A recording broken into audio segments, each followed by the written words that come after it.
মানুষকে খুন করেছে, গুম করেছে, আয়নাঘর তৈরি করেছে, ফেসিবাদ কায়েম করেছে।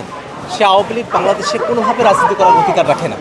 দীর্ঘ সময় ধরে ছাত্র জনতা এই দাবি জানিয়ে আসছে, কিন্তু এখনও পর্যন্ত আইনগতভাবে আওয়ামী লীগের বিচারের কোনো প্রক্রিয়া শুরু করা হয়নি। আওয়ামী লীগকে সন্ত্রাসী সংগঠন হিসেবে নিষিদ্ধ করবার কোনো প্রক্রিয়া শুরু হয়নি। এই ব্যাপারেই ছাত্র জনতার মধ্যে বিক্ষুব্ধতা ছড়িয়ে পড়েছে এবং আমরা আজকে এখানে একত্রিত হয়েছি।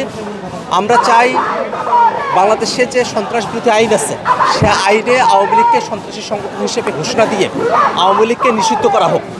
একই সাথে আন্তর্জাতিক অপরাধ ট্রাইব্যুনাল আইনে দলগতভাবে বিচারের যে ধারা, সেটা যেন যুক্ত করে আওয়ামী লীগকে বিচারের আওতায় নিয়ে আসা হয়, এটাই আমাদের দাবি। সে দাবির জায়গা থেকে দলমতের ঊর্ধ্বে উঠে এখানে জুলাই জনতা, ছাত্ররা সবাই একত্রিত হয়েছে। যতক্ষণ পর্যন্ত না সরকারের তরফ থেকে দাবিগুলো মানা না হচ্ছে, ততক্ষণ পর্যন্ত এখানকার যে জনতা আছেন, ছাত্ররা আছেন, তারা তাদের আন্দোলন চালিয়ে যাবে।